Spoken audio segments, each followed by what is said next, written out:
What's up? This segment talk about the tarot. This is a very Venetian Neptune channel, and it wouldn't be Venus and Neptune if we don't talk about the tarot.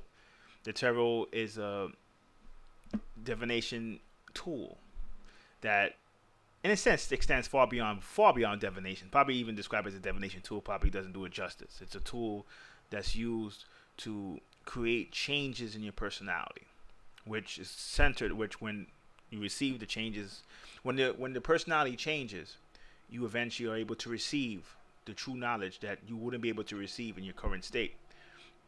So a lot of times in the cult circles, the tarot sometimes even associates sometimes with bringing out your inner genius, or even helping your brain function at a higher level where to uninitiated they will call you a genius. When realistically, genius today is someone who can, absorb and learn facts at a much higher rate than regular folks, which is that is a genius. But in the old days, a genius was that, as well as the ability to create other geniuses. So if you were a genius and you couldn't create other genius, like if you were a smart person, like what the individuals call a genius now, but you couldn't create other geniuses, they wouldn't call you a genius in the ancient days. So it's just interesting how times change. But the tarot is symbolic of a timeless art that, in a sense, has continued to help people on the path. And it's interesting because I think it's a Venus art, right? It's pictures. And the interesting thing is when you're trying to unlock your genius, your inner genius, or the hidden gifts within yourself, one thing you realize is that it's really about the superconscious mind. And the superconscious mind can only be accessed when you combine the subconscious and conscious mind, right? So, in a sense, when you're looking at it, the superconscious mind is beyond words, just like the subconscious is. And a lot of times when people try to chase enlightenment, and they don't have it, and their personality hasn't went through the necessary transformation, they fall short. So sometimes that's why they chase knowledge all day, they read books all day, and it's still the same. Because in a sense, their brains, actually literally the hemispheres have to be connected, and the superconscious has to be brought to the forefront.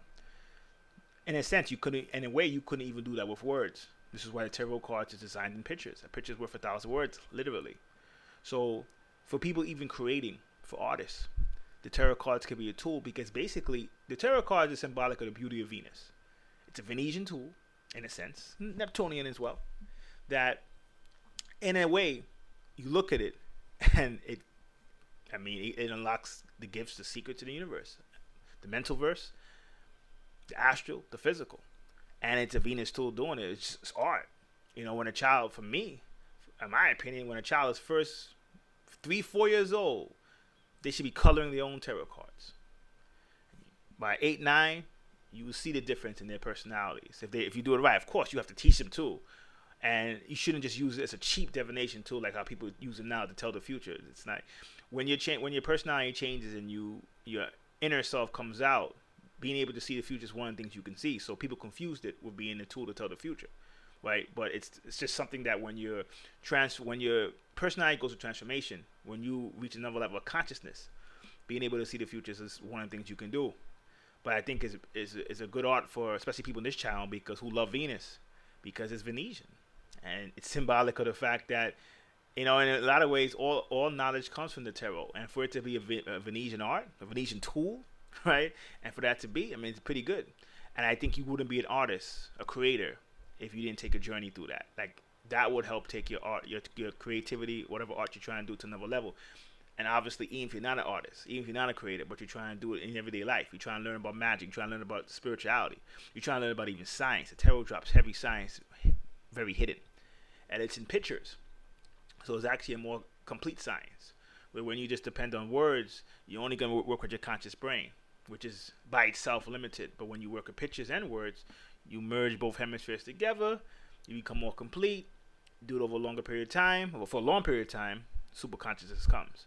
So people always ask me, what are tools to help your inner genius? Or help make you smarter, help make you a genius. Part of the things is just being able to tie both hemispheres in together.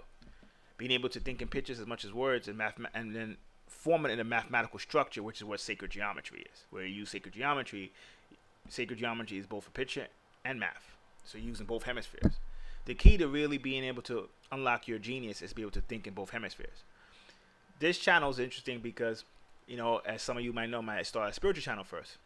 And it's interesting because when I make a video for my regular Cyrus King channel, Well, not I make when I make a video. When I put a own video on the Cyrus King channel, sometimes you can feel the resistance, and a lot of people still don't realize yet the connection between Venus and spirituality, and how the imagination, but a healthy imagination, not imagination set on fantasy, not imagination set on reptilians and little grays and fantasy, not fantasy, but when it's based on reality, it can help change your reality, and you're not gonna go anywhere as a magician, as an occultist, if you have no imagination.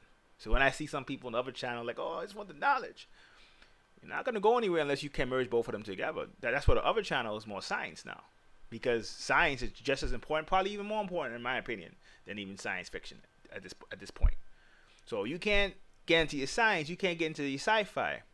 Obviously, your personality has a lot of flaws, and your brain is fractured, which is nothing wrong with that. That's the Matrix. The Matrix damages us, but the tarot is a tool that helps address that. And when I see people have struggled with that, it just confirms to me that we all need some tarot in our life.